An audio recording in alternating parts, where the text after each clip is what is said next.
A few months back, my dad had fallen. I had to take him to the A&E and they said he needed to be warded. We ended up waiting about 10 hours before he got a bed. And I thought, why such a long wait? Many of you wrote back to share your comments on why you end up waiting sometimes even days to get a hospital bed. So I spent a day at one of our public hospitals understanding what happens behind the scenes. And believe it or not, a lot of it has to do with housekeeping.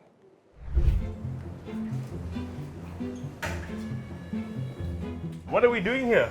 We are going to clean this bed. Yeah, just received a notification from our system, say that these two patients just left 10 minutes ago. We have to clean within 30 minutes. So before we start cleaning our bed, we have to protect ourselves. Oh, this is our PPE, right? Okay. Yes. So you open from top. You are not allowed to shake. Because I might be shaking things into the air. Yes, correct.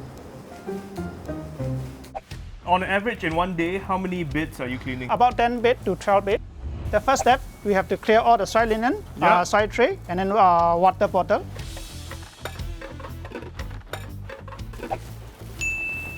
Help me with this. Rubbish we will throw in a black bag, and then soil linen we will throw in a green bag. Yeah. Okay.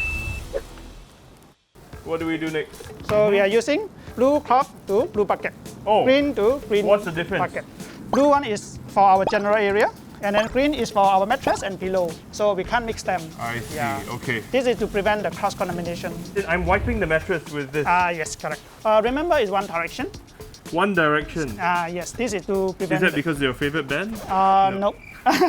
Yeah, this is to prevent the cross-contamination. So how is this different from cleaning at home? Cleaning in hospital have to be very thorough. Every corner we have to make sure it's clean. Just leave it to dry. Leave it to dry. Yeah, we need a 10-minute contact time so that to disinfect our mattress and pillows. Now you can clean the bedside rail. Yeah. Remember to clean every corner. Yeah. So the last step, we will do a floor mopping. Okay, well done, Steve. So it's time to remove our PPE. So now is we have to make up the bed to get ready for the next patient to come in. Okay. Okay, we are done. Great, now we can go and have some coffee. We are not done yet. I'm going to issue you one challenge. We have to clean the next bed within 30 minutes. Me, clean that bed all by myself? Yes, in 30 correct. minutes? Yes, correct. Remember, our patient is waiting downstairs. Okay, I can do that. No problem. Let's go. Going to get thrown away. Oh, I really am sweating. Definitely feel the pressure. Knowing that someone is waiting for the bed, I feel a bit bad, like I want to work faster, right? So I was able to clean my bed pretty fast, within about 15 minutes, but that's because I was only cleaning one bed. But in some cases where patients may have a more infectious kind of disease, they're given up to about 60 minutes to clean that room. So even after the bed is ready, there are a lot more other steps involved. I managed to visit the bed management unit, which is like the nerve center where they're trying to figure out who can get a bed in the quickest way possible. Yeah, I feel it's okay to do the swapping.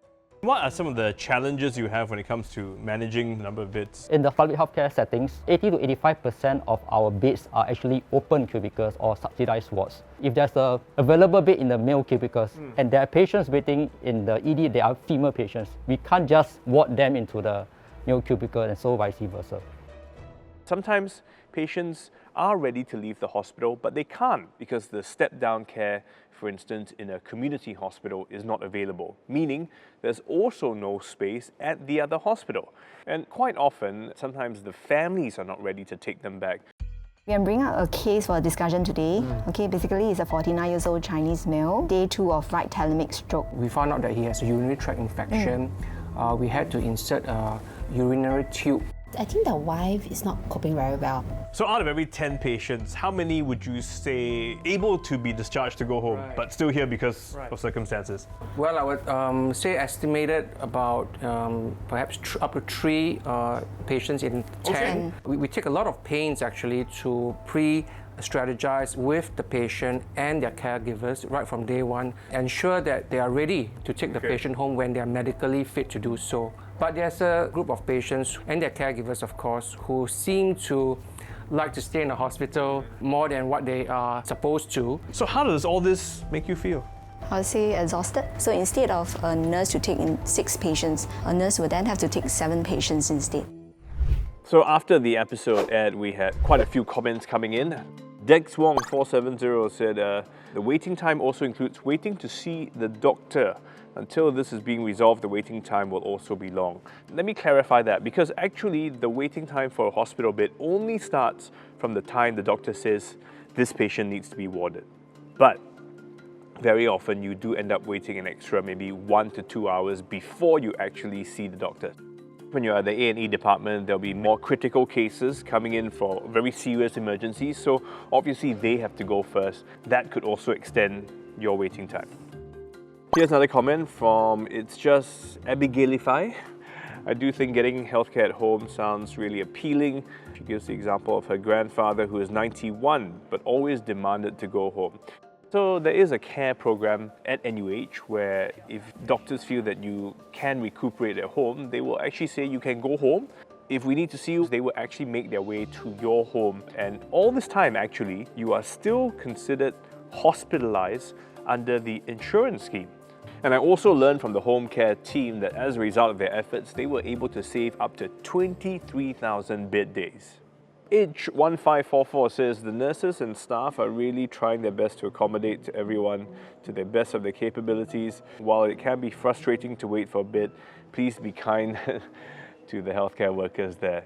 So true indeed. Even when I was there with my dad, in the observation ward waiting, the nurses were running around helping.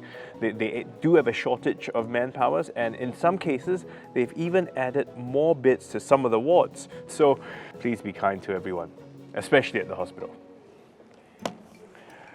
Having worked on this episode, I now realize that there really is no definitive solution to this. I mean, we have some new hospitals coming online, that's going to help ease the burden, but as we have an aging population, people like me included, we're going to need more care in the long term. Thanks for watching. If you haven't already joined us, do hit the like and subscribe button.